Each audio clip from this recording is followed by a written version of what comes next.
were passed down through generations, and success was measured in decades of customer loyalty.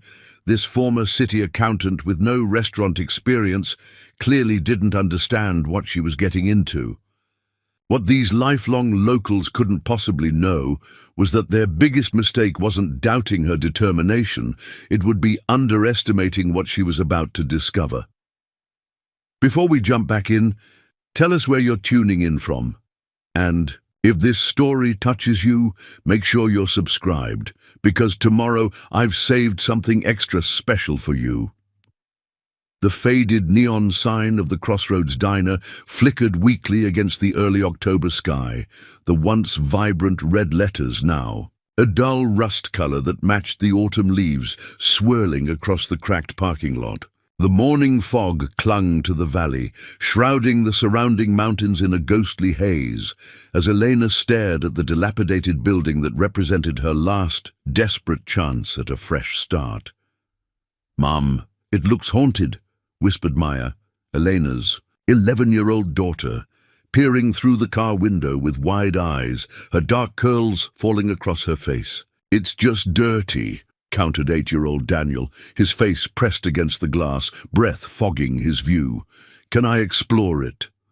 Elena gripped the steering wheel tighter, pushing down the rising panic in her chest. The online auction listing had shown photos from at least a decade ago, a charming roadside establishment with chrome fixtures and red vinyl booths. The reality before her looked like it had weathered not just years of neglect, but a small apocalypse. "It needs some love," Elena finally said, forcing brightness into her voice. "But it's ours now."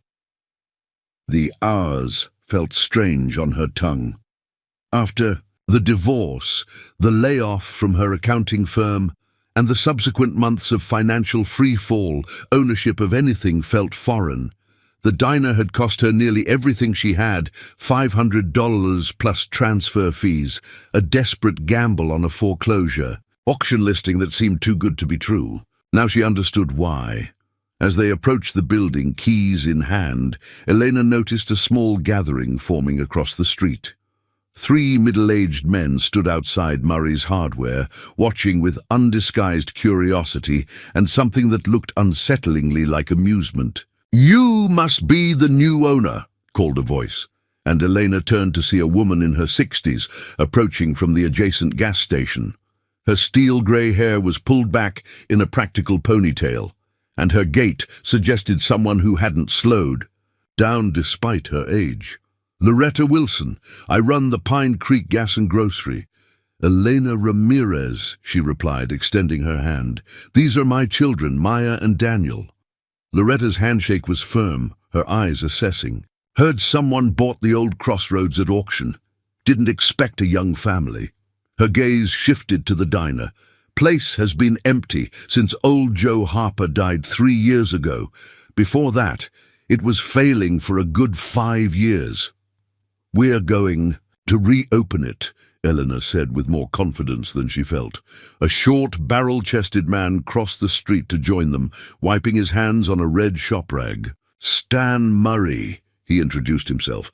"Own the hardware store. You planning to flip the property? Because I should warn you, commercial real estate doesn't move fast around here." "No, we're going to run it," Elena replied. "A family diner. I'm thinking breakfast and lunch to start, maybe dinner eventually." Stan exchanged glances with Loretta, their skepticism palpable. "Got restaurant experience, have you?" "I was an accountant," Elena admitted. "But I've always loved cooking." "And an accountant," Stan interrupted, not bothering to hide his amusement. "Well, you'll be good at counting your losses, at least." Daniel tugged at Elena's sleeve. "Mum, can we go inside now?" Grateful for the interruption, Elena nodded and turned toward the diner, feeling the weight of the local stares on her. "Back." The door protested with a screech of rusted hinges as Eleanor pushed it open. The musty smell of abandonment greeted them. Dust, old grease, and something else she couldn't identify. Sunlight filtered weakly through grimy windows, illuminating. A scene frozen in time, Red vinyl booths lined one wall, their upholstery cracked and faded. A long counter with chrome-edged stools stretched along the opposite side, and behind it stood an industrial kitchen, partially visible through a pass-through window. "It's like in the movies," Maya whispered, her initial apprehension giving way to curiosity. "Like we time-traveled." Elena moved behind the counter, running her hand along the surface. Beneath the dust, the countertop was solid, real granite, not laminate. The equipment, while dated, appeared surprisingly substantial. Industrial refrigerators, a massive grill, a 6-burner stove. All of it would need thorough cleaning and servicing, but it wasn't the complete disaster she'd feared. A heavy hand knocked on the open door, and Elena looked up to see a tall man with salt and pepper hair and the weathered complexion of someone who spent considerable time outdoors. "Jack Brennan," he said by way of introduction. "Town maintenance, supervisor. Figured you might want the utilities turned on." Preparing and narrating this story took us a lot of time, so if you're enjoying it, subscribe to our channel. It means a lot to us. Now back to the story. "That would be wonderful," Elena said, surprised by the offer of help. Jack nodded, his expression neutral but not unkind. "Water and electric are still connected, just need to be switched to your name. Gas line's been shut off for safety. We'll need inspection before reactivating." "How much will all that cost?" Elena asked, mentally calculating the dwindling remains of her savings. "Town inspection's $50, Jack replied. "Can't speak to what repairs might be needed. This place has been sitting empty a while." As Jack moved toward the back to check the utility connections, the door chimed again. A woman in her 40s entered, her blonde hair expertly styled, her clothes distinctly more upscale than anyone Eleanor had met so far. "Well, well," the woman said, surveying the space with a critical eye. "So you're the one who outbid my client for this. Charming establishment." Elena straightened. "I'm Elena Ramirez. And you are?" "Diane Porter, Pine Creek Realty," she replied, extending a manicured hand. "My client was quite interested in this location. For the land value, of course, not this outdated dinosaur of a building." "The diner isn't for sale," Elena said firmly. "We just bought it." Diane smiled, the expression not reaching her eyes. "Of course, but when reality sets in, and it will, my card." She placed a glossy business card on the counter. "My client is developing several properties in the area. This location would fit perfectly into their plans." "What kind of development?" Eleanor asked. "Riverside Resort and Shopping Plaza," Diane replied. "Pine Creek is finally entering the 21st century. Tourism, retail, condominiums, progress." Jack emerged from the back, frowning at the realtor. "Thought I recognized that perfume." "Still trying to buy up the whole town, Diane." "Just the underutilized portions, Jack," Diane replied smoothly, "which, let's be honest, is most of it." She turned back to Elena. "Think about it. This building needs at least 100,000 in renovations to be operational. My client's offer would give you a tidy profit with none of the headache." "How much?" Elena asked, curiosity getting the better of her. 40,000, Diane said. "Generous, considering what you paid." "The listing said the property was appraised at 120, Elena countered. Diane waved a dismissive hand. "Pre-recession values. Completely unrealistic." "I'll keep your card," Elena said noncommittally, "but we're planning to reopen the diner." After Diane departed with a skeptical, "Good luck," Jack shook his head. Mountain View Developments has been buying up properties all along Main Street. They've got plans to essentially remake Pine Creek into a tourist trap. Some folks think it'll bring jobs. Others aren't so sure. Maya had been exploring while the adults talked and now called out from the kitchen, "Mom, there's a safe back here!" Elena followed her daughter's voice to find her pointing at a floor safe partially hidden beneath a prep table. The heavy metal, A door was secured with a combination dial lock that looked like something from the 1960s. Probably where old Joe kept the day's earnings, Jack commented. Don't suppose you got the combination with the sale? Elena shook her head. The auction was property as is. I didn't get much paperwork beyond the deed. Shame, Jack said, though I doubt there's anything valuable in there. Joe wasn't exactly swimming in cash toward the end. As Jack left to activate the utilities, Eleanor began taking inventory of what they had to work with. The diner was approximately 2,000 square feet, with the main dining area taking up about 2/3 of the space. The kitchen was surprisingly well equipped, if outdated.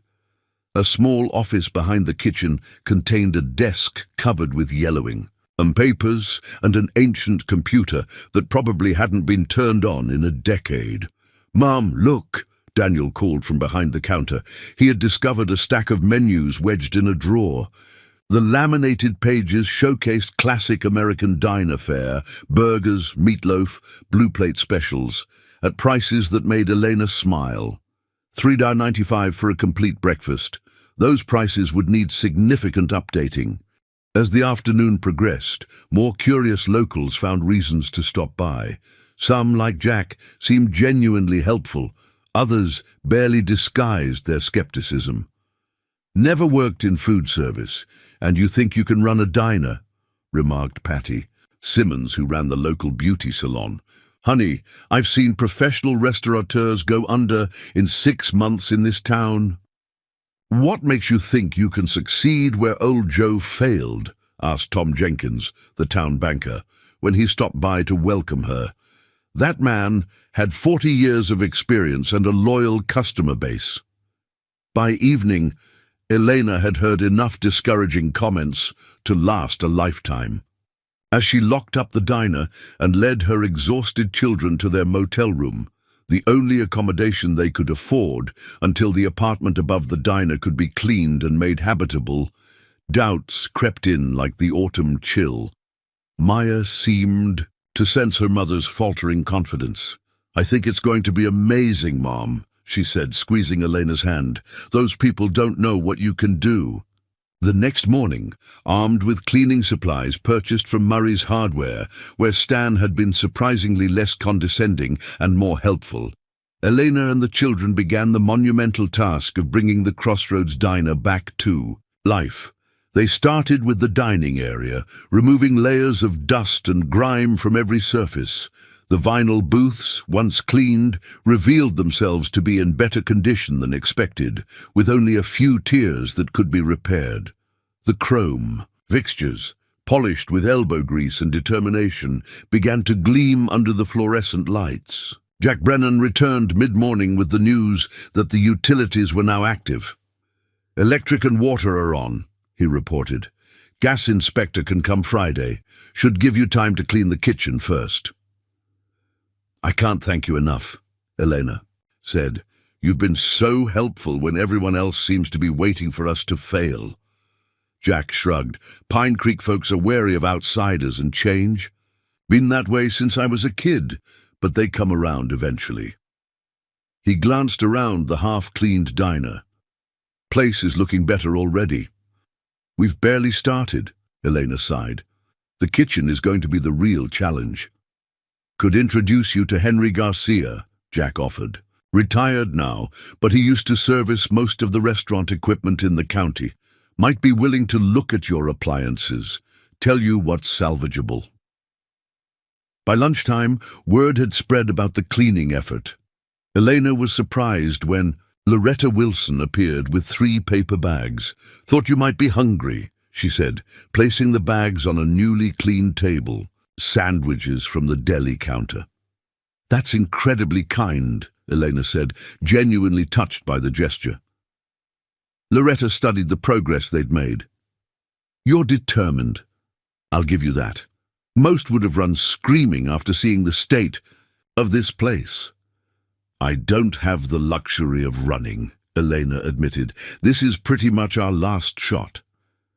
Something in Loretta's expression softened. "Joe Harper was my cousin," she said unexpectedly. He loved this place. Would have broken his heart to see it sitting empty all this time. She hesitated. If you're serious about reopening, I might have some of his recipes. Nothing fancy, but the locals loved his cooking. That would be incredible, Elena said, hope flickering to life. As the afternoon wore on, Eleanor tackled the kitchen while the children continued cleaning the dining area. The industrial equipment was intimidating, but beneath the layers of grease and dust, most of it seemed mechanically sound. The walk-in refrigerator hummed to life when plugged in, and the massive grill appeared to have been well maintained before. The diner's closure. It was Maya who made the most interesting discovery of the day. While helping clean the office, she found a faded photograph tucked into the back of a drawer. It showed a younger version of the diner, its neon sign bright and new, with a group of men in military uniforms standing proudly in front. The date stamp on the back read July 1962. "Mom, look at this," Maya called, bringing the photo to the kitchen. The diner used to serve soldiers. Elena examined the photograph with interest. Pine Creek must have had some military connection back then. There was an Air Force communications outpost in the mountains, Jack explained when he returned, later to check on their progress. Closed in the late 80s when the Cold War ended, a lot of the airmen used to come to Crossroads for Joe's famous meatloaf. As evening approached, Elena sent the children to rest at the motel, while she continued working. The diner was still a disaster, but progress was visible. One day of cleaning had removed the worst of the grime, revealing the bones of what had once been a thriving establishment. Alone in the quiet building, Elena found herself drawn to the floor safe Maya had discovered. She knelt beside it, examining the combination lock. The model was ancient, probably original to the building. On a whim, she tried the default combination 1, 2, 3, 4, 5, knowing it wouldn't work, but curious nonetheless. To her utter shock, the lock clicked and the handle turned. The safe's heavy door swung open with a metallic groan. Inside, she found several items. A small cash box containing a few $100s in old bills, a handwritten ledger, a folder of paperwork, and a sealed metal container about the size of a thick book, stamped with military markings, and the words, "Classified. Authorized personnel only." Elena stared at the container, a chill running down her spine despite the warmth of the kitchen. What on earth was a classified military container doing in a small-town diner's floor safe? And, more importantly, what did it contain? Before she could decide whether to open it, the diner's front door chimed. Elena quickly closed the safe, sliding the prep table back over it, and went to the front. Diane Porter stood there, her expression calculating. "Working late, I see," the realtor remarked. "I've spoken with my client. They're willing to go to 50,000, cash deal, immediate closing." Elena hesitated, the discovery in the safe weighing on her mind. $50,000 would solve many problems. They could find a more practical business venture, something without the overwhelming startup costs of a restaurant.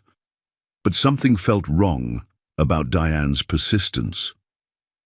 "Why is your client so interested in this specific location?" Elena asked. "There are other vacant properties on Main Street." "Strategic positioning," Diane replied smoothly. "This property has the best visibility from the highway, plus the corner lot allows for optimal traffic flow." It was a reasonable explanation, but Elena couldn't shake her suspicion. "I'm still not interested in selling," she said firmly, "but thank you for the offer." Diane's pleasant facade slipped momentarily. "You're making a mistake. Sentimentality is a poor business strategy. This town doesn't need another failing diner. It needs economic development." "Perhaps it needs both," Elena suggested. "Community gathering places and economic growth aren't mutually exclusive." After Diane left, Elena locked the diner and walked to the motel, her mind racing with questions about the military container in the safe. The discovery added another layer of complexity to an already overwhelming situation. At the motel, she found Maya and Daniel eagerly planning the diner's revival. "I've been researching diner menus online," Maya announced, showing Elena a notebook filled with ideas. "We should keep some classics, but add healthier options too. And I want to design the kids' menu," Daniel added, "with puzzles and games on the placemats." Their enthusiasm was contagious, momentarily pushing aside Elena's concerns about the mysterious container. "Those are fantastic ideas," she told them. "Tomorrow we'll keep cleaning and start planning our menu in more detail." That night, as the children slept, Elena sat by the motel window, researching on her laptop. She looked up the history of Pine Creek, finding brief mentions of the Air Force communications outpost that had operated from the early 1950s through the late 1980s. The facility had been part of the early warning system during the Cold War, designed to detect Soviet missile launches. She also searched for information about the Crossroads Diner, discovering that it had opened in 1957, founded by Joseph Harper Sr., who had served in the Korean War before returning to his hometown to start a business. The diner had thrived during the decades when the military installation was active. The connection between the diner and the military base seemed straightforward: proximity and patronage. But that didn't explain why a classified container would be hidden in the diner's safe. The next morning brought new challenges and unexpected support. Elena arrived at the diner to find Henry Garcia, the retired equipment technician Jack had mentioned, waiting outside. "Jack said you might need some help assessing your kitchen equipment," the older man said with a friendly smile. "I've been maintaining restaurant appliances in this county since before you were born." With Henry's expertise, Eleanor received both good and bad news. The walk-in refrigerator and freezer were salvageable with minor repairs. The grill needed a thorough cleaning, but was fundamentally sound. The oven, however, would need to be replaced entirely, and the dishwasher required significant parts. "Looking at about 5,000 for the essential repairs," Henry concluded. "Another 8 to 10 if you want to replace the oven and dishwasher with new models." Eleanor's heart sank. Even 5,000 would strain her remaining resources to the breaking point. "I know that look," Henry said kindly. "Tell you what, I've got spare parts in my workshop from restaurants that closed over the years. Might be able to get that number down if you're not picky about everything matching." While Henry examined the equipment more thoroughly, Elena continued cleaning the kitchen. She was scrubbing the floors when Maya burst in from the dining area. "Mum, we have visitors!" Elena emerged to find 3 elderly men standing awkwardly near the entrance. The tallest, a thin man with a military straight posture despite his age, stepped forward. "I'm Robert Caldwell," he introduced himself. "These are my friends, George Peterson and Mike Donahue. We heard the Crossroads was reopening." "We're working on it," Elena confirmed, wiping her hands on her apron. "I'm Elena Ramirez." "We were regulars," George explained, his voice gravelly with age. "Every morning for nearly 40 years, until Joe passed and the place closed." "The booth in the corner was ours," Mike added, pointing to the last booth by the window. "Called it the Veterans Corner. All of us served, Air Force, mostly at the old communication station up the mountain." Eleanor's pulse quickened at the mention of the Air Force station. "I found an old photograph yesterday, soldiers standing, in front of the diner in 1962. Robert's face lit up. "That would have been when the Cuban Missile Crisis was happening. We were on high alert then. The Crossroads was like a second home to us, somewhere normal to go when the world seemed on the brink." Elena hesitated, then decided to take a chance. "I found something else yesterday, in the floor safe in the kitchen." The 3 men exchanged glances that sent a wave of unease through Elena. "The safe," Robert repeated carefully. "You got it. Open?" "The combination wasn't exactly sophisticated," Elena admitted. "There's a military container inside, classified according to the markings." The atmosphere in the diner shifted perceptibly. Robert straightened his already impeccable posture. "Ms. Ramirez, may we speak privately?" Elena nodded, leading the three veterans to the office, while Maya and Daniel continued cleaning the dining area under Henry's watchful eye. Once they were alone, Robert spoke in a lowered voice. "That container shouldn't be there. It should have been removed decades ago when the base closed."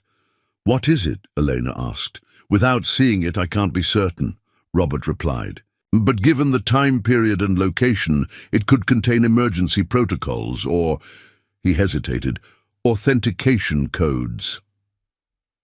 "Authentication codes," Elena repeated. "For nuclear launch authorization," George explained quietly. The Mountain facility was part of the early warning and command network. In case of Soviet attack, there were emergency procedures that bypassed normal channels. Elena stared at them in disbelief. "You're saying there might be nuclear launch codes in my diner's floor safe?" "Not current ones," Mike clarified hastily. "They would have been changed countless times since then. But historically significant, certainly, and potentially problematic if they fell into the wrong hands, even after all these years." "We need to contact the proper authorities," Robert said firmly. "The Air Force Historical Division, or perhaps the Department of Defense. This needs to be handled correctly." Elena nodded, stunned by the implications. "Of course, but how did it end up in the diner safe in the first place?" The three veterans exchanged uncomfortable glances again. "Joe Harper Sr. wasn't just a diner owner," Robert finally said. "He was our contingency point. If the base was compromised or communications cut off, he was our civilian contact with a secure line to Strategic Air Command." "A diner owner had access to nuclear launch protocols?" Eleanor asked incredulously. "The Cold War was a different time," George said grimly. "Preparations were made for worst-case scenarios we hoped would never happen. Joe was a decorated Korean War veteran with the highest security clearance. The diner's location at the crossroads made it strategically significant, hence the name. When the base closed in '89, everything should have been removed or destroyed," Robert continued. "The container must have been overlooked during decommissioning. Or deliberately hidden," Mike suggested. "Joe Sr. was a cautious man. Might have kept it as insurance of some kind." Eleanor processed this stunning information, suddenly understanding Diane Porter's insistent interest in the property. Could someone else know about this? The development company that's trying to buy the property seems unusually determined. Robert frowned. "Mountain View Developments. They've been buying properties all through this region. Rumor has it they're backed by foreign investors. The old base property is among their acquisitions," George added. "They claim they're building a luxury resort, but there's been a lot of unusual activity up there, security fencing, satellite equipment." "You think they're looking for Cold War military secrets?" Elena asked, the situation seeming increasingly surreal. "Information is valuable," Robert said simply. "Cold War protocols, authentication methods, communication channels, even outdated, they could provide insight into current systems." Elena made a decision. "We should call the authorities immediately." "Wait," Mike cautioned.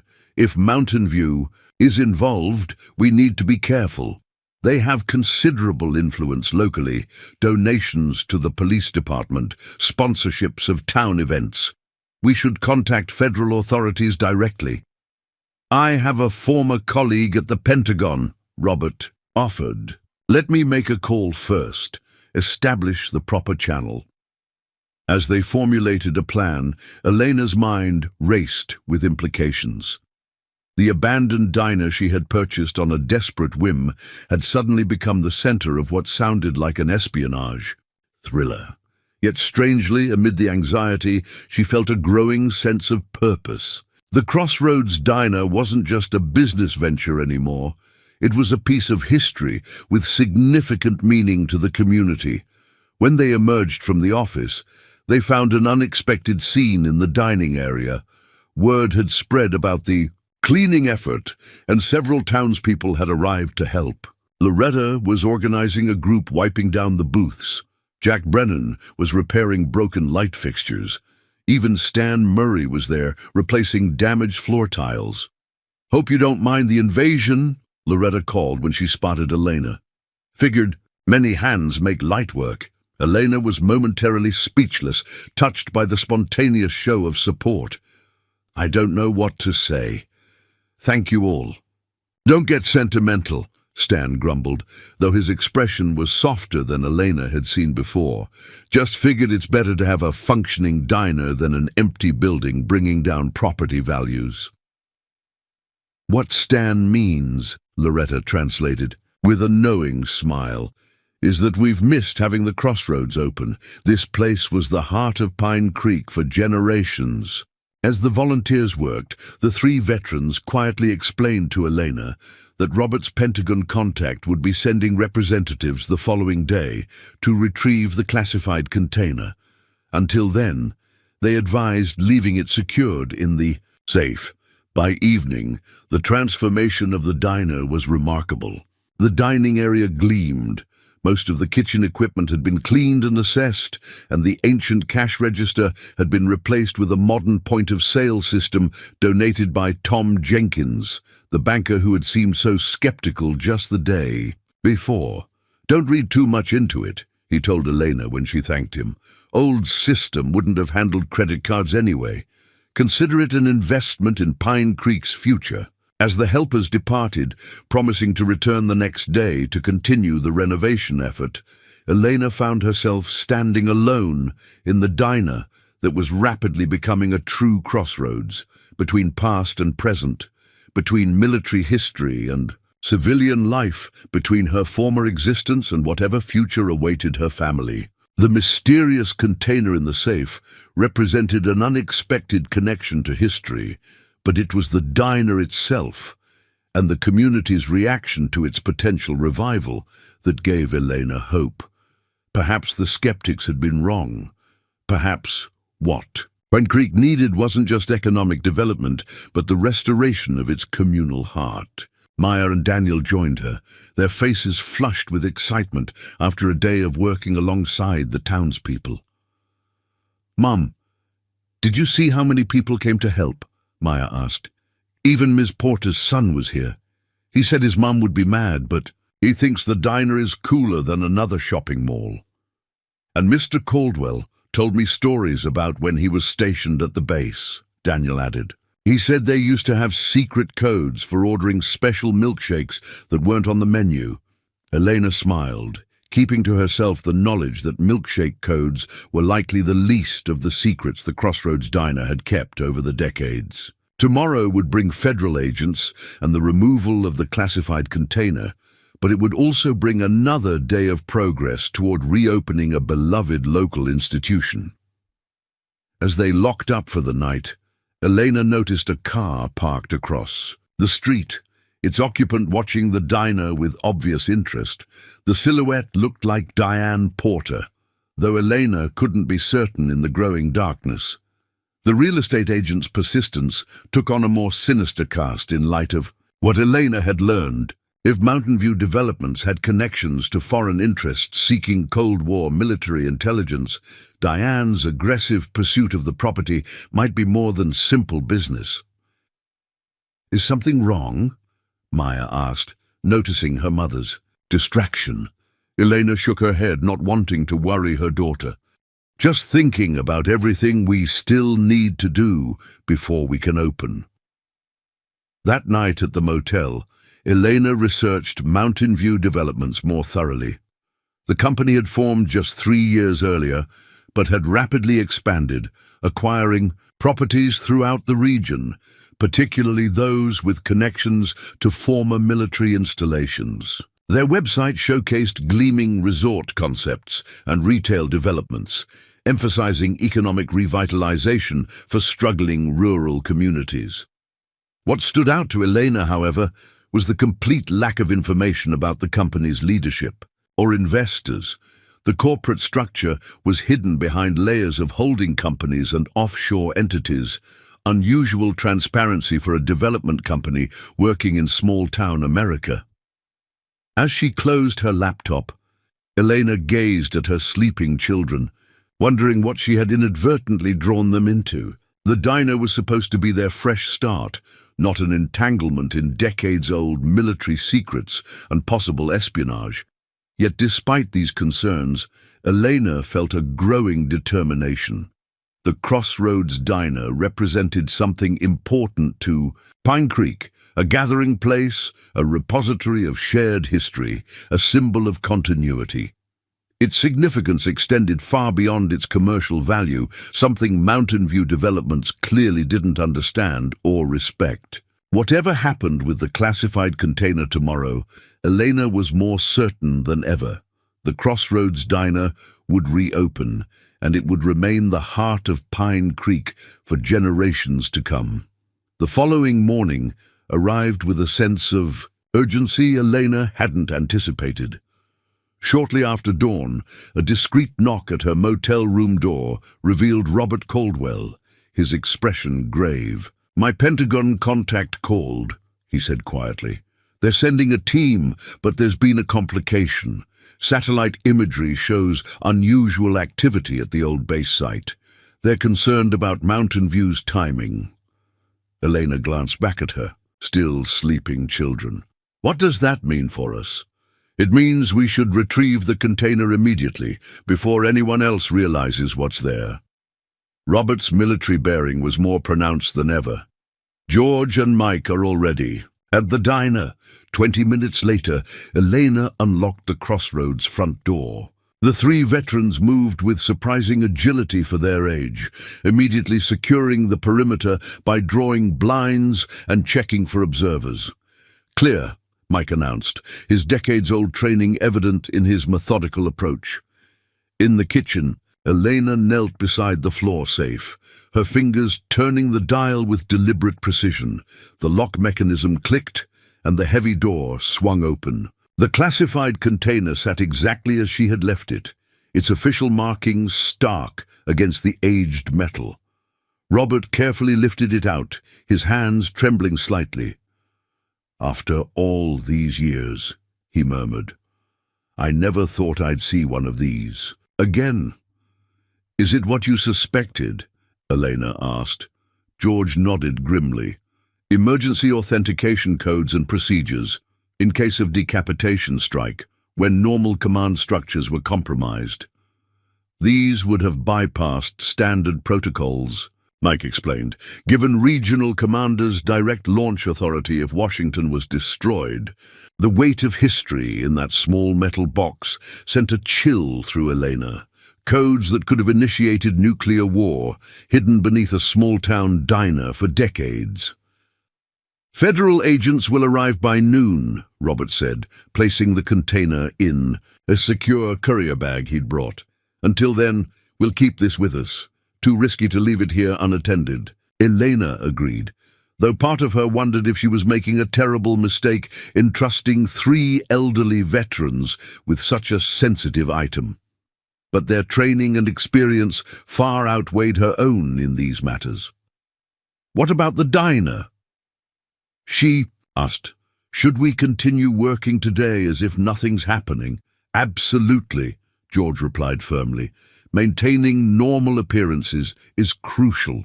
The more people around, the less suspicious our activities will seem." As the morning progressed, Eleanor marveled at how quickly the renovation efforts had mobilized. Volunteers arrived in waves, retirees with carpentry skills, teenagers offering muscle, women bringing homemade meals for the workers. The cynical part of Elena wondered if curiosity was the primary motivator, but the genuine warmth directed her way suggested something deeper. "Towns needed a project like this," Loretta explained during a break. "Pine Creek's been losing its identity bit by bit. First the base closed, then the sawmill. Young folks moving away, old businesses shuttering. Crossroads was always more than just a diner. It was where life happened." Elena was arranging delivered supplies when Diane Porter strode in. her professional smile firmly in place, though her eyes darted around the space with obvious calculation. "My, what progress!" she exclaimed with manufactured enthusiasm. "Though I'm concerned you're investing so much effort before inspections. Commercial kitchens have strict requirements." "Everything's being done to code," Jack Brennan interjected, appearing beside Eleanor. "I've arranged for the health inspector to visit next week." Diane's smile tightened. "How efficient! I've been authorized to increase our offer to 75,000. Given the challenging economic climate, it's quite generous." The sudden jump in price confirmed Elena's suspicions. Whatever Mountain View wanted, they wanted it badly. "Still not interested in selling," Elena replied firmly, "but thank you." Diane's pleasant facade cracked momentarily. "You're being unreasonable. This property's highest value is in redevelopment, not as an outdated diner." "That's your opinion," Elena countered. "The community seems to disagree." As if to emphasize her point, Stan Murray entered carrying boxes of brand-new glassware. "Discount price," he announced gruffly. "Can't have a diner serving coffee in chipped mugs." Diane observed this exchange with narrowed eyes before departing with a clipped, "You'll regret this obstinance." By mid-morning, the diner hummed with activity. Eleanor divided her attention between directing volunteers, consulting with Henry about equipment repairs, and watching for the federal agents Robert had promised. The veterans maintained a casual presence, positioning themselves strategically. Robert near the entrance, George watching the street, Mike keeping the courier bag within arm's reach. "Mom, look what I found!" Daniel called from the storage room. He emerged carrying a dust-covered wooden sign carved with Harper's famous meatloaf, secret recipe since 1957. "That's Joe Sr.'s original sign," Mike explained, momentarily distracted from his vigilance. "Had it made when the base commander declared his meatloaf the best he'd ever tasted. Became the diner's signature dish." "Do you have the recipe?" Elena asked. "Loretta might," Mike replied. "She's Joe's cousin. That meatloaf kept this place running through some lean years." The discussion of recipes was interrupted by the arrival of two polished black SUVs outside.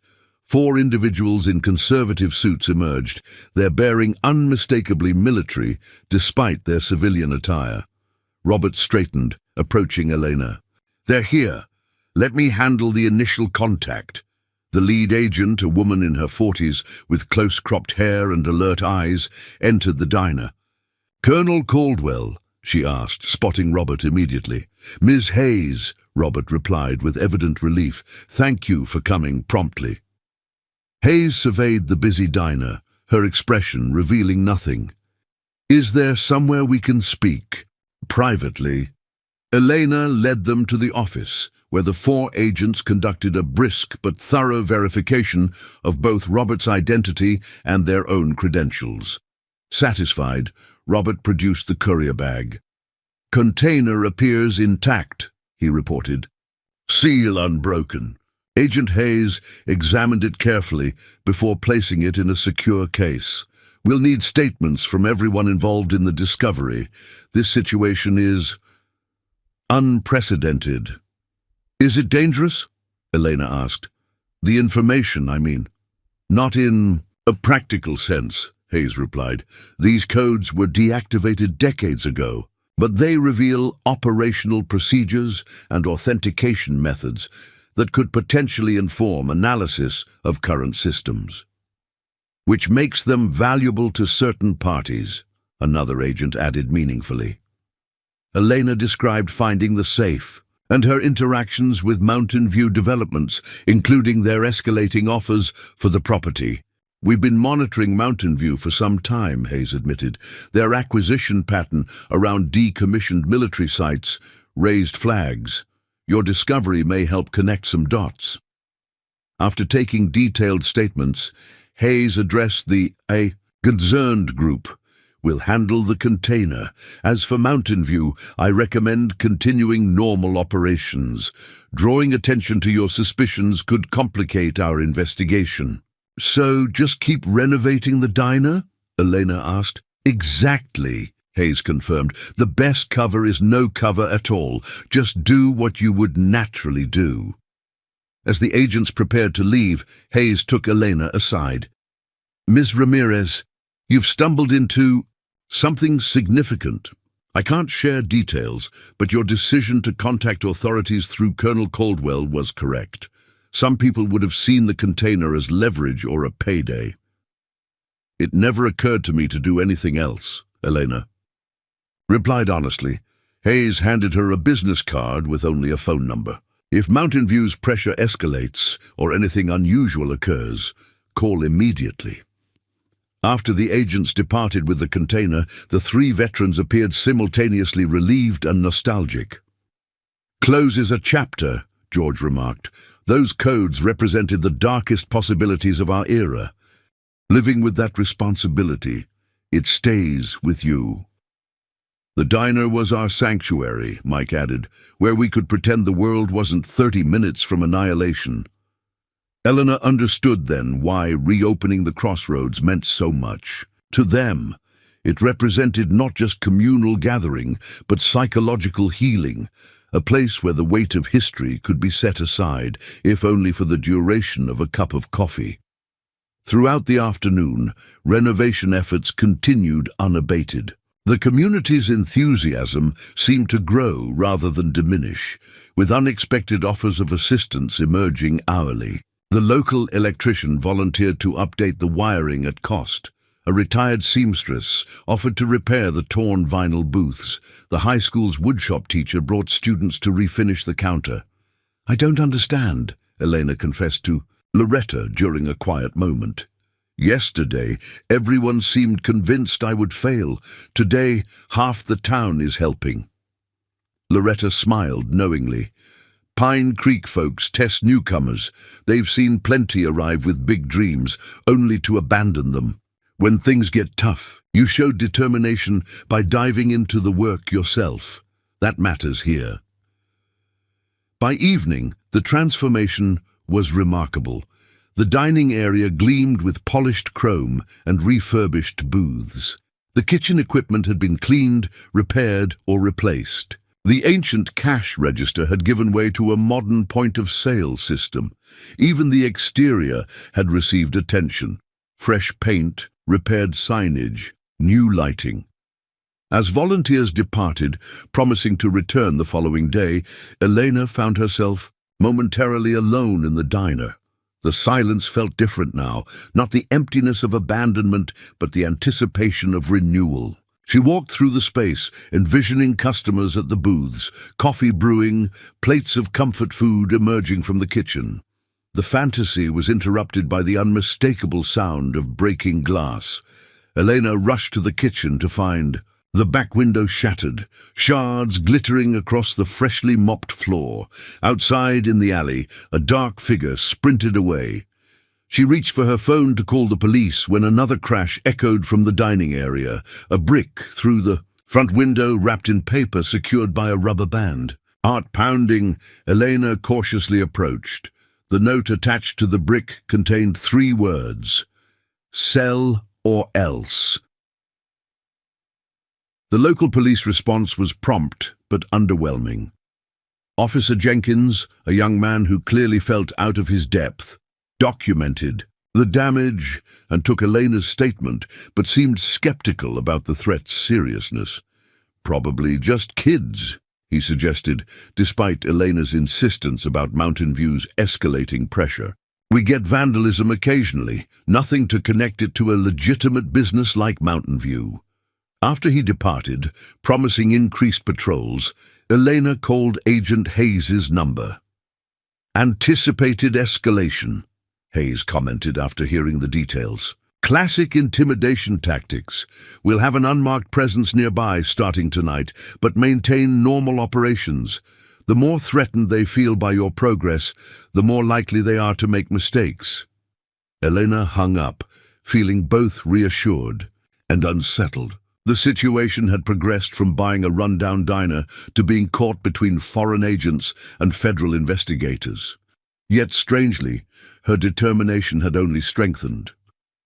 "Mum, what happened?" Maya asked when Elena returned to the motel. Both children could tell something was wrong despite her attempt at normalcy. Elena considered shielding them, but opted for an edited truth.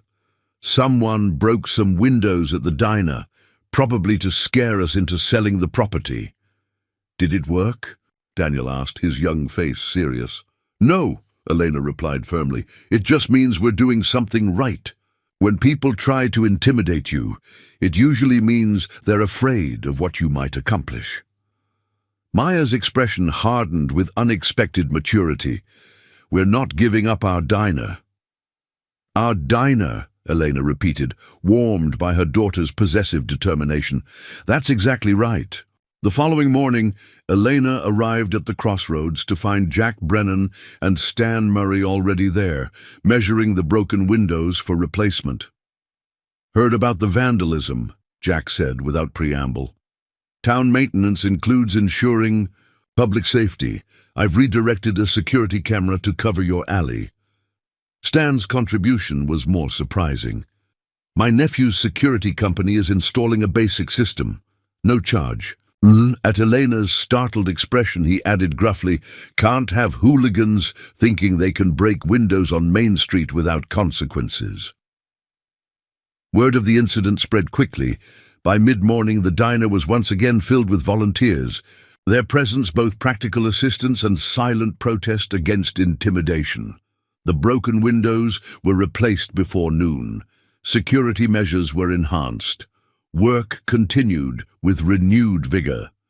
"This is how Pine Creek responds to threats," Loretta explained, organizing a group cleaning the newly installed stove. "We close ranks."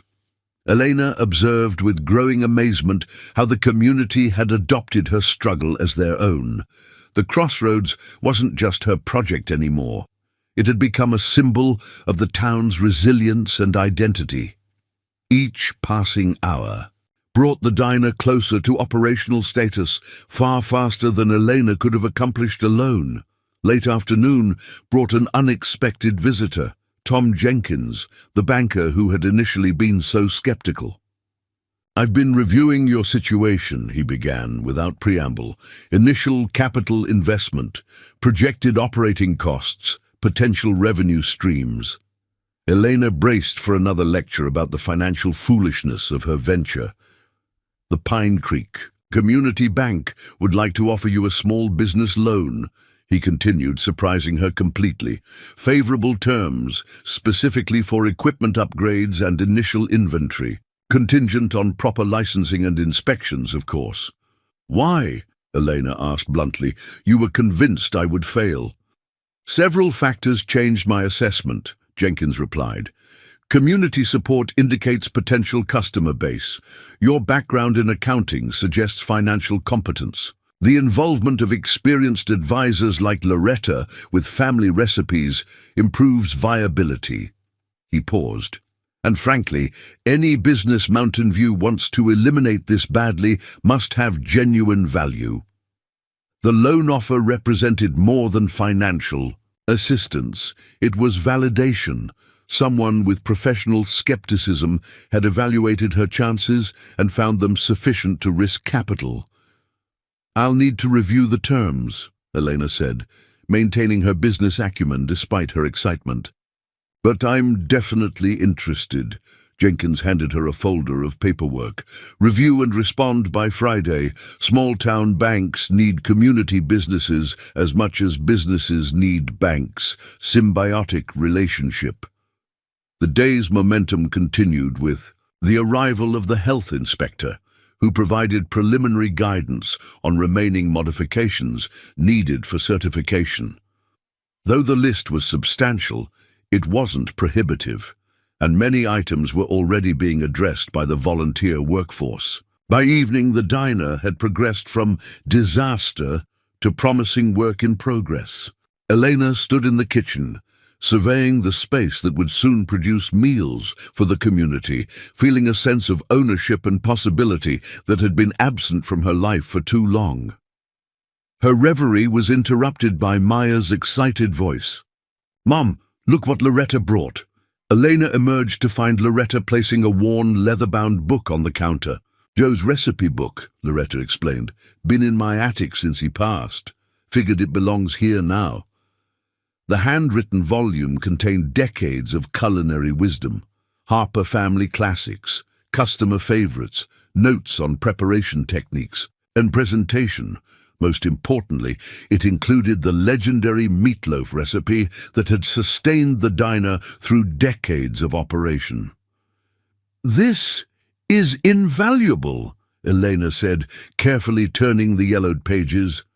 "Thank you doesn't seem adequate." "Do honor the recipes by using them," Loretta replied simply.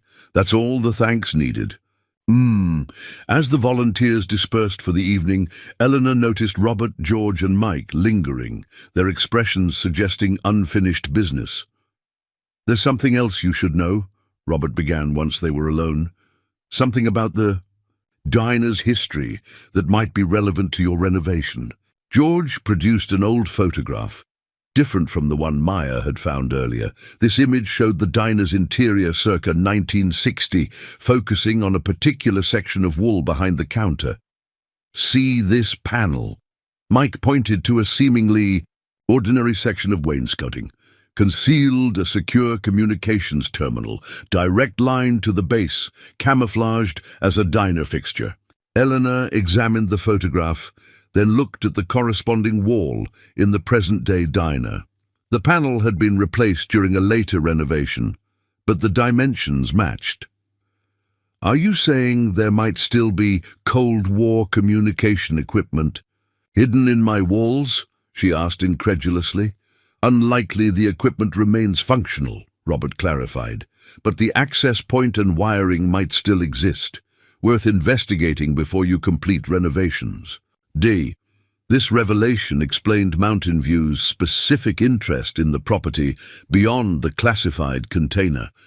If they were seeking Cold War intelligence, direct access to a secure military communication line, even a decommissioned one, would be valuable. "We should check immediately," Elena decided. Using the photograph as reference, they located the exact position of the former panel. Jack's careful removal of the current wainscoting revealed a metal access door built into the wall studs, painted over multiple times but unmistakably intentional. "I'll be damned," Jack muttered. 40 years in building maintenance, and I never knew this was here." The access door required significant effort to open after decades, sealed shut. Inside, they found not the communication equipment itself, presumably removed during decommissioning, but the connection infrastructure. Heavy-duty conduit, specialized wiring, and most interestingly, a small metal plate with coordinates and what appeared to be a facility identification code. "This confirms it," Robert said quietly. "Crossroads was an official emergency relay point. These coordinates likely indicate the exact transmission path to the mountain facility." "Should we contact Agent Hayes?" Eleanor asked. "Immediately," Robert agreed. "This physical evidence corroborates what was in the container. Mountain View's interest in both properties, the diner and the former base, suggests they're piecing together the old communication network." Elena made the call, describing their discovery with as much detail as possible. Hayes promised to send a technical team the following morning to document and secure the site. "Until then, replace the panel and continue normal operations," she instructed. "If Mountain View has surveillance on the property, we don't want to alert them to the discovery." That night at the motel, Eleanor found herself unable to sleep. The diner had evolved from a desperate gamble into something far more complex, a historical artifact, a target for potential espionage, and increasingly, a community rallying point. The responsibility weighed heavily, particularly concerning her children's safety. Yet amid these concerns, Elena felt something she hadn't experienced in years: purpose. The crossroads wasn't just a business venture, it represented heritage, community resilience, and now national security. Her accounting career had provided financial stability, but never this sense of meaningful contribution. Maya stirred in the adjoining bed. "Mom, are you awake?" "Just thinking, sweetie," Eleanor replied softly. "I heard Mr. Caldwell talking about secret military stuff in the diner," Maya said, her voice hushed. "Is that why those people broke our windows?" Elena considered how to respond. Maya was perceptive and mature for her age. Sheltering her completely seemed both impossible and potentially unwise. "The diner has an interesting history," Elena acknowledged. "It was important to the town in ways we're still discovering. Some people think that makes the property valuable for reasons beyond just serving food. But we're not selling," Maya stated rather than asked. "No, we're not selling," Elena confirmed. "The crossroads matters to this community. It deserves to be restored." Maya smiled in the darkness. "I told Daniel we were part of something special. He thought I just meant having our own restaurant." "It is special," Elena agreed, "and so is this town. They've welcomed us in a way I never expected." "Because you didn't give up," Maya observed. "Wisely, even when everyone said you should." As her daughter drifted back to sleep, Elena reflected on this simple truth. Her refusal to abandon hope when faced with overwhelming odds had gradually earned the community's respect and support. Perhaps the lesson wasn't just for her children, but for the town itself, a reminder that perseverance could transform even the most desperate situations into opportunities for renewal.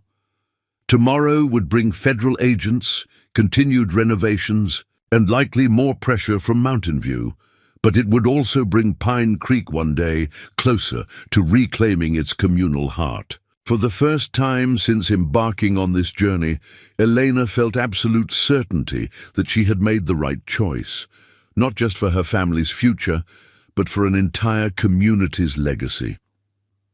Dawn broke over Pine Creek with unusual activity. Elena arrived at the diner to find a discreet federal presence already established. 2 technicians in unmarked vans, posing as telecommunications workers, examining the newly discovered wall panel with sophisticated equipment. Agent Hayes conferred with them in hushed tones, her expression revealing nothing to casual observers. "Morning," Hayes greeted Elena professionally. "We've confirmed your discovery is significant. The conduit leads directly to the mountain facility through underground channels designed to withstand nuclear attack. These systems were built when continuity of government was the highest priority."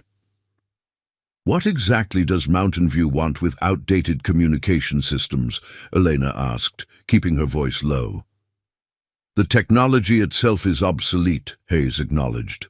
"But the methodology, how secure communications were established, encrypted, and maintained, remains relevant. Some principles haven't changed despite technological evolution." The technicians completed their documentation and resealed the wall panel with remarkable efficiency, leaving no trace of their investigation. As they departed, Hayes handed Elena a small device resembling a key fob. "Panic button," she explained. "Direct line to our team. Use it if you face immediate threats." The gesture confirmed the seriousness of Elena's situation more effectively than any briefing. Federal agencies didn't distribute emergency signaling devices for vandalism concerns. "We've placed surveillance on the property," Hayes added. "Continue your renovation as planned. The more normal everything appears, the better." After Hayes left, the diner quickly filled with volunteers continuing yesterday's work. The community's enthusiasm hadn't diminished. If anything, the vandalism incident had strengthened their commitment. Elena marveled at how seamlessly they had incorporated her project into their collective identity. Health inspector's preliminary report came back, Jack announced mid-morning, waving an official-looking document. Nothing critical that would prevent opening. Standard modifications for commercial food service. This news triggered a spontaneous cheer from the assembled workers. Elena felt a surge of emotion. Just days ago, passing inspection had seemed an impossible hurdle. Now, with community expertise and labor, it was simply another milestone on the path to opening. Eleanor immersed herself in practical tasks, organizing the kitchen according to efficiency workflows, inventorying equipment, needs, planning preparation areas. Her accounting background proved unexpectedly valuable in designing systems for inventory management and cost control. Around noon, Maya burst into the kitchen, her expression unusually serious. "Mom, there's a man taking pictures of the diner from across the street, not like a tourist. He's photographing everyone who comes and goes." Eleanor peered discreetly through the kitchen window. The man's professional camera and systematic documentation of the property confirmed this wasn't innocent interest. After a moment's hesitation, she pressed the panic button Hayes had provided. The response was immediate but subtle. A delivery truck that had been parked down the street pulled forward. Two individuals emerged, approached the photographer, and engaged him in conversation that quickly became confrontational. Within minutes, the man departed hastily, leaving his equipment behind. One of the agents entered the diner casually, ordering coffee at the temporarily established beverage station, where volunteers had been keeping themselves caffeinated. "Situation addressed," he murmured to Eleanor while stirring unnecessary sugar into his cup. "Corporate espionage professional, not amateur surveillance. Escalation of Mountain View's intelligence gathering." Elena felt a chill despite the kitchen's warmth. "They're getting desperate." "Good sign for our investigation," the agent replied. "Desperation leads to mistakes." The remainder of the day passed without further incidents, though Elena found herself constantly scanning for threats. The renovation continued progressing at a remarkable pace. Henry Garcia and his team completed the kitchen equipment installation, transforming the space into a professional operation. The dining area now featured restored booths, polished tables, and gleaming chrome fixtures that captured the diner's 1950s aesthetic while meeting modern expectations. Late afternoon brought Tom Jenkins with completed loan paperwork and a surprising announcement.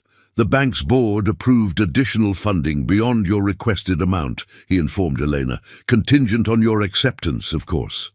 "Why the increase?" Elena asked, suspicious of unexpected generosity after years of financial struggle. "Community Investment Initiative," Jenkins explained. "The board recognizes that Crossroads represents more than a single business, its potential revitalization for Main Street. Your success could inspire additional entrepreneurs." While reviewing the documentation, Elena noted that the terms were indeed favorable. Below-market interest, gradual repayment schedule, provisions for seasonal fluctuations, common in restaurant operations. "This seems too good to be true," she admitted. Jenkins actually smiled, a rare occurrence. "Small-town banking operates differently than corporate finance. We evaluate character and community impact alongside balance sheets. You've demonstrated exceptional determination. The town's response to your efforts is unprecedented in recent memory." After signing the paperwork, Elena felt a weight lift from her shoulders. Financial constraints had been her greatest practical concern. With adequate capitalization, proper equipment, and community support, the diner's prospects had transformed from desperate gamble to viable enterprise. This optimism carried her through the evening's tasks. She was reviewing applications from local teenagers seeking part-time employment when Daniel appeared at her elbow, bouncing with excitement. "Mom, the box we found in the storage room, it has all the old uniforms. Can I try one on?" The discovery of original Crossroads diner uniforms, classic 1950s style with peaked caps for the cooks and ruffled aprons for servers, prompted an impromptu fashion show. Volunteers modeled the vintage outfits, their laughter echoing through the space that had been silent for too long. "We should incorporate these into the reopening," Loretta suggested. "Modern versions with the same aesthetic. Honor the history while moving forward." The mixture of nostalgia and renewal perfectly captured Eleanor's vision for the Crossroads. She wanted to preserve what had made the diner special while ensuring it remained relevant for current customers. The uniforms symbolized this balance, honoring tradition without being trapped by it. As evening approached, the three veterans arrived for their daily check-in. They had appointed themselves unofficial security consultants, their military training, finding purpose in protecting the diner and its secrets. "Quiet day on the Mountain View front," Robert reported. "Their official operations continue at the mountain facility. Construction equipment, supply deliveries, standard development activities on the surface." "But their CEO arrived this morning," George added. "Private jet to the county airport, helicopter to the site. Unusual for a routine construction project." Hayes mentioned their desperation, Elena shared. "The photographer today was professional corporate intelligence." Mike nodded grimly. "They're running out of time. Whatever they're searching for has a deadline." This observation lingered in Elena's mind as she locked up for the night. If Mountain View operated on a timetable, their pressure would likely intensify as that deadline approached. The broken windows might be just the beginning of escalating intimidation. At the motel, Eleanor found both children absorbed in diner-related projects. Maya designing a children's menu with Pine Creek-themed activities. Daniel sketching a secret agent milkshake special inspired by the veterans' stories. "Mr. Caldwell said spies used to meet at the diner," Daniel explained excitedly. "They'd order special milkshakes as code words.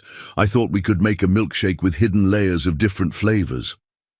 His innocent transformation of Cold War intrigue into culinary creativity touched Elena deeply. Children possessed remarkable resilience, finding joy and possibility where adults perceived only danger and complication. "That's a wonderful idea," she encouraged. "Maybe we could have a whole section of secret menu items with fun combinations." Maya looked up from her design work. "When are we moving into the apartment? The motel manager said 3 more families checked in today for the weekend festival. They might need our room." The apartment above the diner, originally the Harper family's residence, remained a significant renovation challenge. While structurally sound, it required extensive updating to be habitable. Between the diner's revival and the emerging security situation, Eleanor had prioritized the commercial space. "Soon," she promised. "Once the diner passes final inspection, we'll focus on our living quarters." "I want the bedroom that overlooks Main Street," Daniel declared. "I can be a lookout." His statement carried unintended significance, given the circumstances. Elena wondered if the children sensed more about the situation than she had shared. Their resilience continually amazed her, adapting to dramatic life changes, embracing an uncertain future, finding excitement in challenges that would overwhelm many adults. The following morning brought Pine Creek's weekend farmers market to the square adjacent to the diner. The market's proximity provided natural foot traffic and curiosity about the renovation progress. Elena seized the opportunity, setting up a small table outside with sample menus and renovation photos. "Soft opening next Saturday," she announced to interested marketgoers. "Limited menu while we fine-tune operations."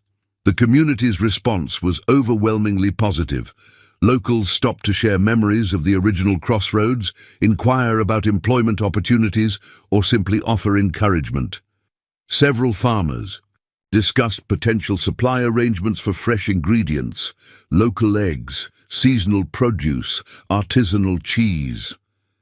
This connection between local agriculture and food service used to be standard, remarked an elderly apple grower, before corporate supply chains took over. Good to see the tradition returning. By mid-morning, the impromptu marketing effort had generated significant anticipation for the reopening.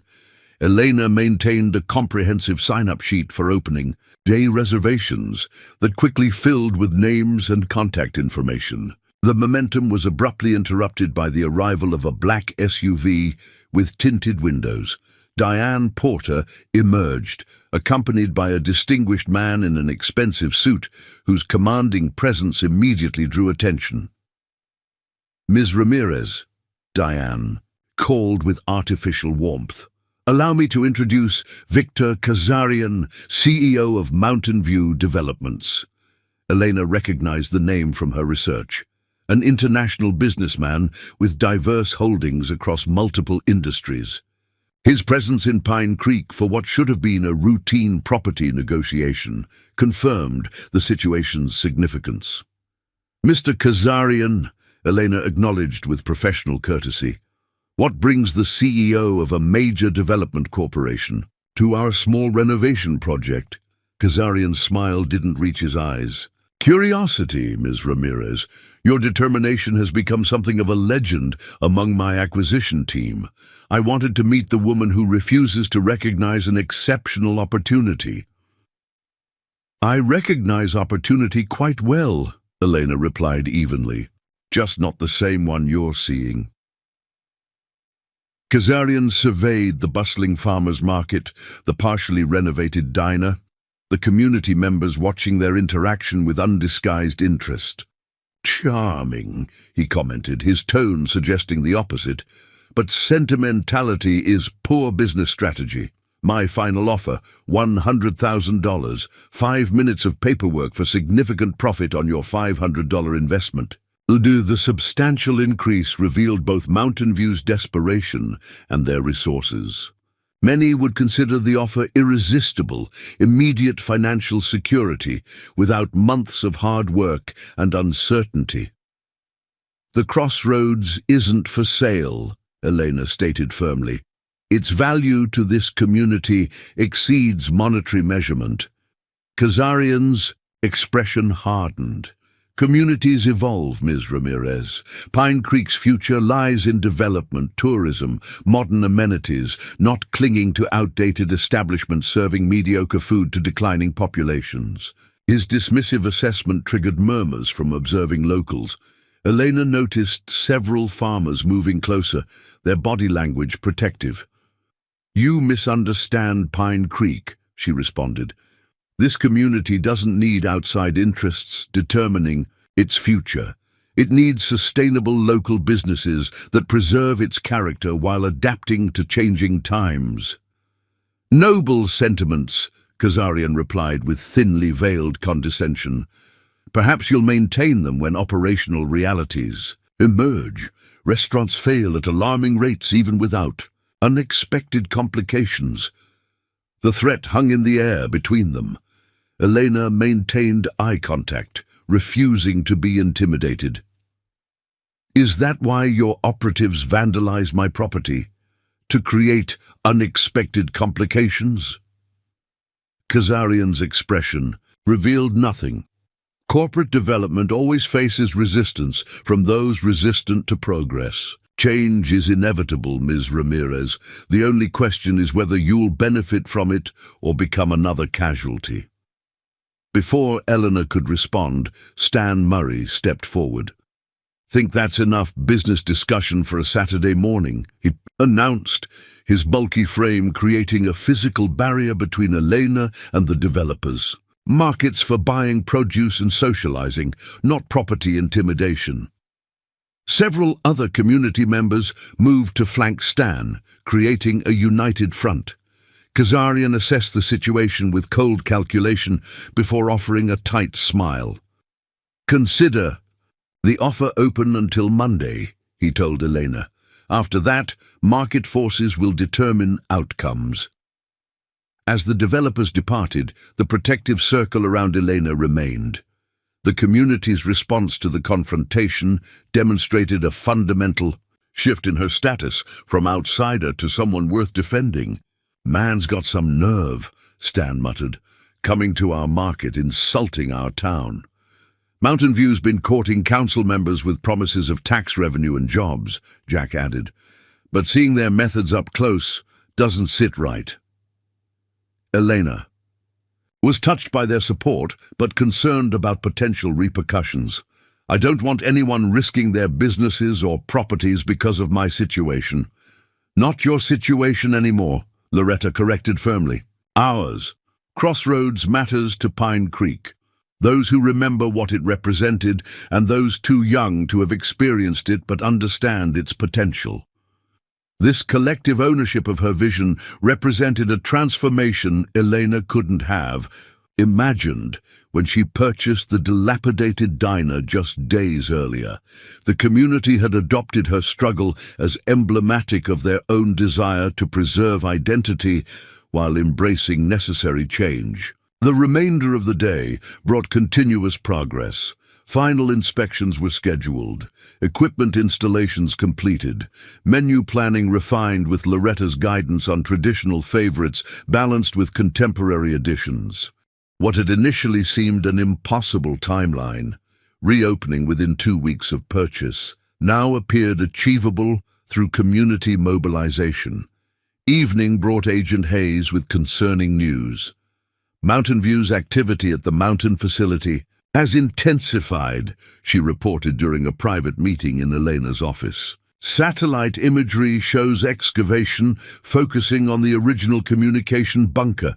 They're specifically targeting the terminus of the conduit system we found in your wall. Kazarian himself visited today, Elena shared. Final offer of 100,000 with a Monday deadline. Confirms our assessment of urgency, Hayes noted. Whatever they're seeking has significant value and time sensitivity. What happens Monday if I maintain refusal? Hayes's expression was grave. Based on similar operations we've investigated, they'll likely pursue alternative acquisition methods, legal harassment, health code complaints, zoning challenges, permit issues, or less legal approaches, sabotage, directed accidents, financial interference. They'd go that far for outdated Cold War information. The value isn't in the technology itself, Hayes explained. It's in the methodology, how secure systems were designed, how authentication protocols functioned. These fundamental approaches inform current systems. In the wrong hands, such insights provide advantage for compromising modern security. The implications were sobering. Elena had purchased a diner hoping for a fresh start. Instead, she'd acquired a property with significant national security implications. "What should I do?" she asked finally. "Exactly what you're doing," Hayes advised. "Continue renovation, proceed with opening plans, maintain community visibility. Our team will handle Mountain View's activities." After Hayes departed, Elena found herself alone in the quiet diner. Shadows lengthened across the newly polished floor as sunset painted the windows in amber light. The space had transformed remarkably, physical renovation mirroring her own evolving relationship with Pine Creek. She walked through the dining area, imagining it filled with customers. The vision sustained her through moments of doubt, families in booths sharing meals and conversation, counter seats occupied by regulars, exchanging community news, staff moving efficiently between tables with plates of comfort food. The crossroads would be more than a business. It would be a gathering place where connections formed, where community identity was reinforced through shared experience. This function, bringing people together in an increasingly isolated world, represented value no development corporation could replicate with luxury condominiums or retail outlets. As Eleanor prepared to leave, Maya and Daniel arrived with Loretta, who had taken them to the local library while Eleanor worked. "We found old newspaper articles about the diner," Maya announced excitedly. Look at this one from 1962. It shows the diner was a fallout shelter during the Cuban Missile Crisis. People gathered there to listen to President Kennedy's speeches. The yellowed clipping showed the crossroads packed with anxious citizens, their faces reflecting the existential uncertainty of that historical moment. The accompanying article described how Joe Harper Sr. had kept the diner open 24 hours during the crisis, providing both physical sustenance and emotional comfort to a frightened community. The Crossroads has always been more than just a restaurant, Loretta observed. During every significant moment in Pine Creek's history, it's where people gathered to celebrate, to mourn, to face challenges together. Daniel held up another article from 1969. They had a special moon landing menu, space-themed milkshakes, and lunar landing pancakes. Everyone watched the astronauts on a TV they brought in specially.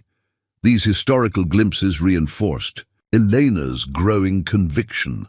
The diner's value extended beyond economics or even Cold War secrets. It represented community resilience across generations. During times of national crisis or celebration, the Crossroads had provided space for shared experience. This is why we're reopening, Elena realized aloud, not just to run a business, but to restore this function, this beating heart of Pine Creek. Loretta nodded approvingly. You understand now. That's why everyone's helping. They remember what the Crossroads meant, even if they couldn't articulate it until you reminded them by taking this on. That night at the motel, Elena reviewed her journey since arriving in Pine Creek. The desperate gamble of purchasing the diner had evolved into something far more meaningful than mere financial salvation. She had inadvertently tapped into the community's deeply held desire for continuity amid change, for preservation of identity while embracing necessary evolution. The children slept peacefully despite the uncertainty surrounding them. Their adaptability continued to amaze Elena, finding excitement in challenges, connecting with community members across generations, transforming a precarious situation into adventure. Monday's deadline loomed with ominous potential. Mountain views, resources and determination suggested difficult confrontations ahead, yet Elena felt strangely serene. The path forward was clear, not because success was guaranteed, but because the effort itself had intrinsic value regardless of outcome. She had discovered something profound in Pine Creek, that creating space for community connection represented purpose beyond profit. The Crossroads would reopen not because it promised financial prosperity, but because it offered something increasingly rare and precious, authentic human interaction in a shared physical space with deep historical significance. Whatever Mountain View attempted after Monday's deadline, they fundamentally misunderstood what they faced. Their opposition wasn't a single determined woman with limited resources, but an entire community rediscovering its collective identity and power. As Elena drifted toward sleep, she realized that the true value of the Crossroads had nothing to do with hidden military communications or Cold War secrets. Its worth lay in its function as a crossroads of human experience, where paths intersected, where stories were shared, where community was continually created through the simple act of breaking bread together. This was worth fighting for, regardless of the challenges ahead. Monday dawned with the quiet tension of anticipated confrontation. Elena arrived at the diner before sunrise, determined to accomplish as much as possible before Mountain Views. Deadline expired. To her surprise, she found she wasn't alone. Jack Brennan was already there, installing security lighting around the building's perimeter. Figured today might bring trouble, he explained simply. Better to be prepared. By 7 o'clock, an unexpected stream of volunteers began arriving. Townsfolk who should have been at their regular Monday jobs appeared instead with tools, supplies, and resolute expressions. No one directly mentioned Kazarian's deadline, but their presence communicated clear solidarity. "Took the day off," Stan Murray explained, when Elena expressed surprise at seeing the hardware store owner on a business day. "Store can manage without me. Some things matter more than retail sales." This sentiment echoed throughout the morning as Pine Creek citizens mobilized with remarkable efficiency. The health inspector arrived for the final review, guided through the space by Jack, who had meticulously ensured compliance with every regulation. The gas company completed the line inspection and activation. Henry's team finished the last equipment installations and tested all systems. By noon, the transformation bordered on miraculous. The Crossroads Diner stood ready for operation, gleaming, functional and infused with both historical character and modern efficiency. What should have taken months had been accomplished in days through collective determination. "We should be able to handle a soft opening this weekend," Elena told the assembled volunteers during a lunch break. "Limited menu, reduced hours, while we work out operational kinks."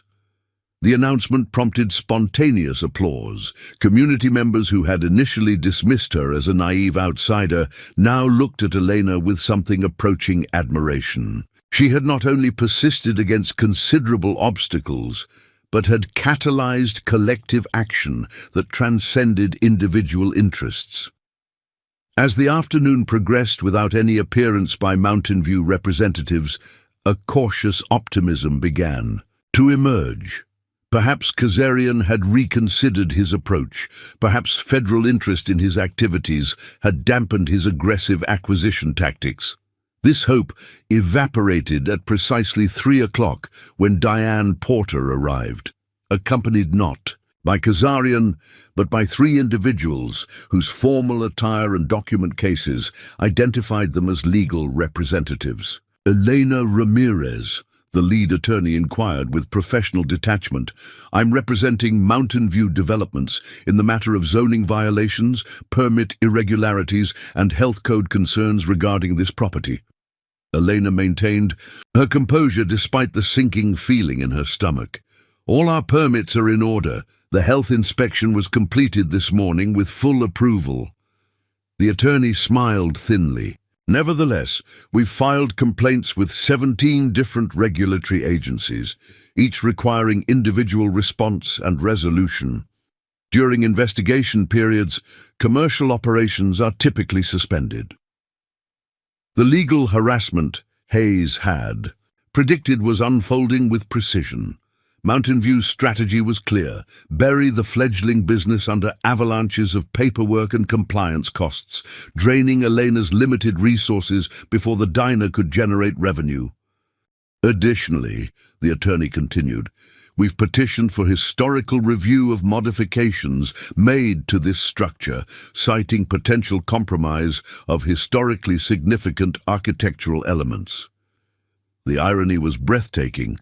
Mountain View, which planned to demolish the building entirely, suddenly concerned about historical preservation.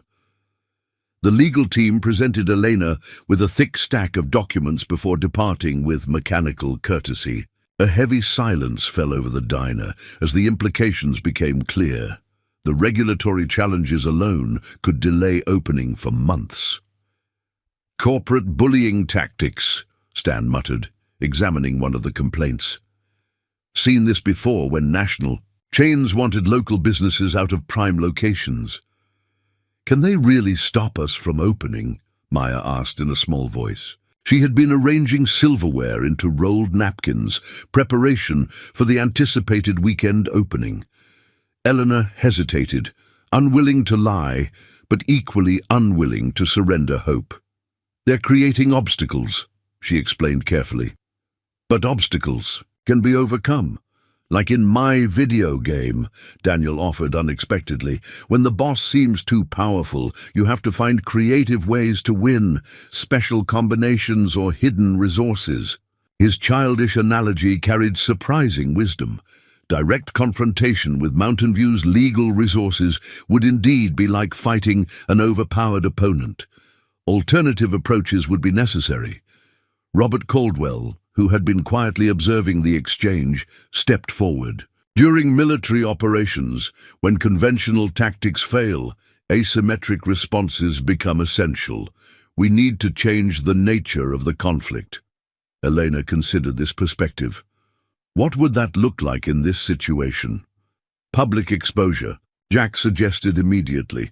These complaints are technically public record. The county newspaper should know about a large corporation using legal harassment against a small business.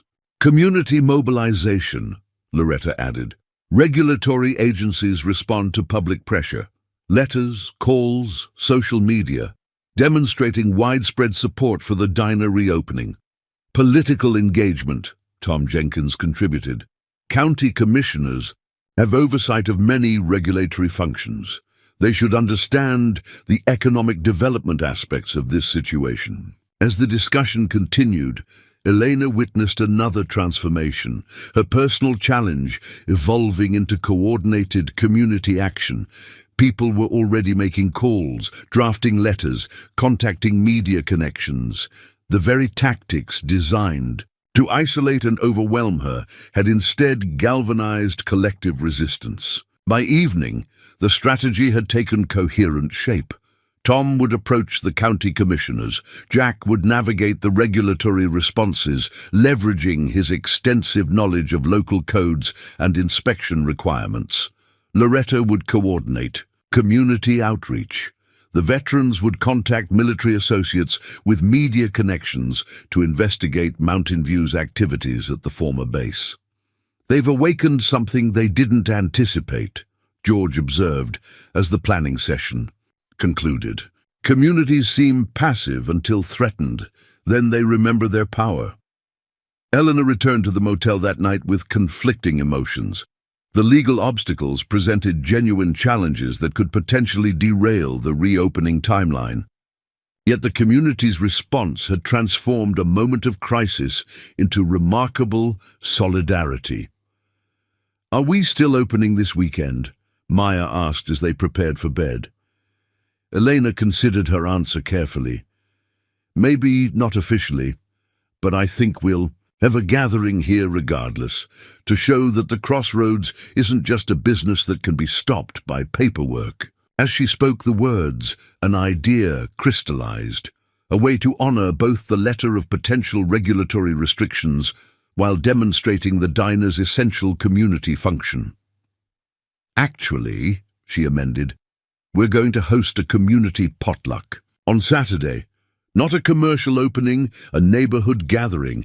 Everyone brings something to share." Maya's eyes brightened with understanding.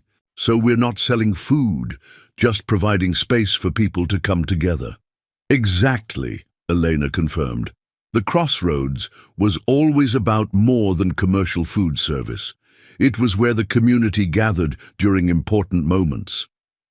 "And this is an important moment," Daniel concluded with surprising insight, "because we're fighting for something that matters." Tuesday morning found Eleanor implementing this alternative strategy. Rather than direct confrontation with Mountain View's legal maneuvers, she would demonstrate the diner's community value independent of its commercial function. "A potluck celebration of the Crossroads restoration," she explained to Loretta, who immediately grasped the concept's potential. Not technically a business opening, so many regulations wouldn't apply to a one-time community event. "Brilliant," Loretta approved. "I'll spread the word. Everyone brings a dish. We provide the gathering space and beverages. Showcases exactly what makes the diner important beyond commercial concerns." The idea gained immediate traction. Community members embraced the opportunity to demonstrate solidarity while circumventing legal obstacles. Plans expanded rapidly. Local musicians offered to perform. Families volunteered to create heritage displays, showcasing the diner's historical significance. The high school's media class proposed documenting the event for a community archive project. Meanwhile, the broader counteroffensive against Mountain View's tactics proceeded with surprising effectiveness. Tom Jenkins emerged from a meeting with county commissioners, bearing news that the regulatory complaints would receive expedited review with consideration for economic development priorities. Bureaucratic language indicating political support for the diner's reopening. Jack systematically addressed each complaint, methodically documenting compliance and filing formal responses. His decades of experience with local building codes and inspection requirements proved invaluable in navigating what would have been overwhelming bureaucracy for Elena alone. Most significantly, Robert's media contacts produced results beyond expectation. A regional news outlet published an investigative piece questioning Mountain View's development practices, highlighting patterns of aggressive acquisition tactics across multiple communities. The article specifically mentioned the Crossroads situation, framing it as emblematic of corporate strategies that prioritize profit over community heritage. By Wednesday, public sentiment had shifted decisively. Social media campaigns generated hundreds of supportive messages. The county newspaper ran an editorial criticizing outside interests attempting to reshape Pine Creek without respecting its character. Local businesses displayed "Support the Crossroads" signs in their windows. Elena marveled at the transformation. What Mountain View had intended as isolating legal harassment had instead created unprecedented unification. Pine Creek residents who had initially regarded her with skepticism now defended her vision as essential to their community identity. This shifting dynamic became unmistakable Thursday morning, when a Pine Creek Town Council meeting was hastily convened to address community development concerns. Elena attended at Tom's suggestion, expecting procedural discussions of the regulatory complaints. Instead, she found the town hall packed with citizens bearing homemade signs supporting the Crossroads. Mayor Thompson, a traditionally reserved figure who had maintained neutrality regarding Mountain View's activities, opened proceedings with unexpected directness. Recent events have raised important questions about Pine Creek's development direction, he began. Outside investment offers economic opportunities, but must respect our community's character and heritage. What followed was a comprehensive reassessment of Mountain View's various permit applications, development proposals, and regulatory variances, all suddenly subject to additional community impact review.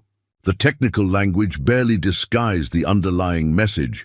The corporation's strong-arm tactics had triggered a systematic re-evaluation of their entire Pine Creek operation. Victor Kazarian himself appeared midway through the meeting, his typical composure noticeably strained as he grasped the shifting circumstances. His attempts to redirect the conversation toward economic benefits and job creation were met with skeptical questions about specific commitments, community protections, and accountability measures. When Kazarian spotted Elena in the audience, his expression hardened momentarily before he approached her during a recess.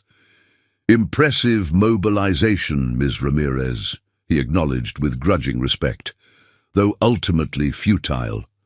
Mountain View has resources to outlast small-town resistance. "This isn't about resources," Elena replied calmly. "It's about understanding what communities truly value. The Crossroads represents something your market analyses missed: the human need for connection and continuity." Kazarian studied her with recalculated assessment. "You've become a symbol for them," he observed, "the outsider who recognized what locals had forgotten, their own heritage. Ironic." "Perhaps we both misjudged each other," Elena suggested. "I assumed you were just another corporate developer. You assumed I was just another inexperienced small business owner." Something shifted in Kazarian's expression. A reassessment. "Mountain View adapts to changing circumstances, Ms. Ramirez. Perhaps we should discuss potential collaboration rather than opposition." The offer surprised Elena. though she maintained a neutral expression. What kind of collaboration? Mountain View's interest in the property remains, Kazarian explained, but alternative arrangements could be mutually beneficial. The diner's historical significance could complement our development vision rather than conflict with it. Elena recognized the tactical retreat disguised as compromise. "I'm open to discussion," she replied carefully. After Saturday's community gathering at the crossroads, as Kazarian departed, Agent Hayes materialized beside Elena with uncanny timing. "Interesting development," she observed quietly. "They're changing approach." "Genuine compromise or strategic repositioning?" Elena asked. "Both, potentially," Hayes replied. "Our investigation into the mountain facility has accelerated. They're aware of federal interest now, likely reconsidering risk factors across their operation." The remainder of Thursday and Friday passed in whirlwind preparation for Saturday's community gathering. The potluck concept had expanded into something approaching a heritage festival centered around the diner.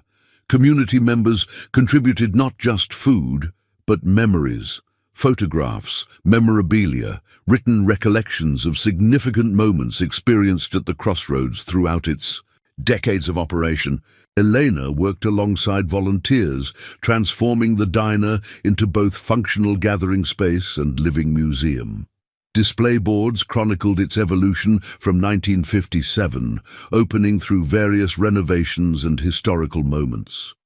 The back wall featured an annotated timeline connecting the diner's history with broader national events, subtly acknowledging its role during the Cold War without revealing classified aspects. Most poignantly, a memorial section honored Joseph Harper Sr. and Jr., father and son, who had maintained the diner through decades of economic fluctuation, technological change, and social transformation. Loretta contributed family photographs, showing the Harpers in their element, serving customers, preparing special dishes, hosting community celebrations. "Joe would have approved of you," Loretta told Elena as they arranged the display. "He valued determination and community connection above everything. The diner was never just business to him. It was purpose." Saturday morning arrived with unexpected atmospheric cooperation, clear skies and mild temperature perfect for an event that would inevitably spill onto the sidewalks and adjacent square. Elena arrived at dawn to find Robert, George, and Mike already there, performing a security sweep with methodical precision. "Force of habit," Robert explained with a slightly embarrassed smile. "Once military, always military." By 10 o'clock, the transformation was complete. The crossroads gleamed with polished chrome and restored vintage elements while incorporating modern functionality. Historical displays created conversation focal points throughout the space. The kitchen, while not officially operating commercially, stood ready for beverage service and potluck coordination. Elena surveyed the space with quiet satisfaction, scarcely recognizing the dilapidated building she had purchased just 2 weeks earlier. More remarkable than the physical renovation was her own transformation, from desperate outsider to community catalyst. "Mom, people are already lining up outside," Maya called from the front window, her excitement palpable. She and Daniel had embraced their roles as hosts with remarkable enthusiasm, wearing vintage-inspired crossroads aprons sized to fit them. Elena opened the doors precisely at 11, welcoming the first wave of community members bearing potluck contributions. The crowd's size immediately exceeded expectations, stretching down the block and around the corner, with more arriving. Continuously, what followed transcended Elena's most optimistic vision. The gathering evolved organically into a celebration of community identity with the diner as its physical manifestation. Families shared multi-generational stories of crossroads experiences. Musicians performed songs mentioning the diner in their lyrics. Children created art depicting their imagined future visits. Most significantly, people connected across typical social boundaries.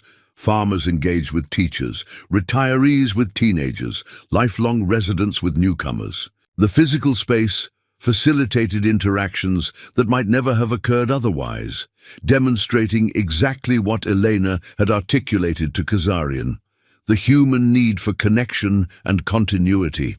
Midway through the afternoon, Mayor Thompson requested everyone's attention for an impromptu announcement. In recognition of the Crossroads Diner's historical significance, he proclaimed with formal dignity, the Town Council has unanimously designated it as Pine Creek's first heritage business site, with accompanying protections against demolition or significant architectural alteration. The crowd erupted in spontaneous applause. This designation represented more than symbolic recognition. It created legal protection against Mountain View's original development plans, regardless of potential property acquisition. Additionally, the mayor continued once the noise subsided, all pending regulatory complaints against the property have been expedited for resolution. I'm pleased to announce that proper permits for commercial operation have been approved, effective immediately. Elena stood momentarily speechless as community members surrounded her with congratulations and support. The bureaucratic obstacles that should have taken months to navigate had been resolved through unprecedented community and political mobilization. Throughout the celebration, Elena noticed Victor Kazarian observing from a discreet distance, his expression unreadable. Eventually, he approached as the crowd thinned late afternoon. "Congratulations, Ms. Ramirez," he offered with what appeared to be genuine acknowledgement. "You've achieved something remarkable." "Thank you," Elena replied simply. "Though I can't take credit. This was collective achievement." Kazarian nodded thoughtfully. "Mountain View's development strategy for Pine Creek will be substantially revised. Your heritage designation changes certain assumptions. I'm still open to discussion about complementary rather than competitive visions," Elena reminded him. "As am I," Kazarian confirmed, "though circumstances at our mountain facility development have evolved. Our timeline has been adjusted." The careful phrasing suggested federal investigation had indeed impacted Mountain View's operations. Elena maintained appropriate ignorance of any such connection. "Pine Creek benefits from thoughtful development that respects its character," she offered diplomatically. "The crossroads can coexist with progress." After Kazarian's departure, Agent Hayes approached with her first genuine smile since their acquaintance began. "Operation concluded successfully at the mountain facility," she reported quietly. "Classified material recovered, security compromises addressed. Mountain View's foreign connections have been disrupted." "So it's over?" Elena asked, scarcely believing resolution could come so suddenly after days of escalating tension. "This phase, yes," Hayes confirmed, "though we'll maintain monitoring of certain activities. Your cooperation proved invaluable, providing time and distraction while we completed the mountain operation." Elena felt oddly conflicted, relieved the security situation had resolved, yet strangely disappointed that her diner's significance might diminish with the crisis conclusion. Hayes seemed to read this concern. "The crossroads has proven its value beyond our operation," she observed. "What you've catalyzed here continues independently of security concerns." As evening approached, the gathering gradually transitioned to clean-up efforts, with community members automatically organizing themselves into efficient teams. Elena found herself momentarily apart from the activity, observing from the diner's entrance as sunset painted Main Street in golden light. The scene before her embodied transformation, physical, social, and personal. The dilapidated building, purchased from desperation, had become a vibrant community center. The skeptical town had embraced both her vision and her family. Her own perspective had evolved from seeing the diner as merely financial salvation to recognizing its profound community function. Maya appeared beside her, uncharacteristically reflective. "This is home now, isn't it?" she asked. "Not just where we live, but where we belong." Elena nodded, unable to speak, past the emotion tightening her throat. After years of struggling alone, they had found not just shelter, but community, not just opportunity, but purpose. Daniel joined them, proudly wearing the vintage Crossroads Cabloretta had discovered in storage. "When do we start serving those secret agent milkshakes?" he asked practically. "People keep asking about them." "Our official opening is next weekend," Elena confirmed, smiling at his entrepreneurial enthusiasm. "Today was about community.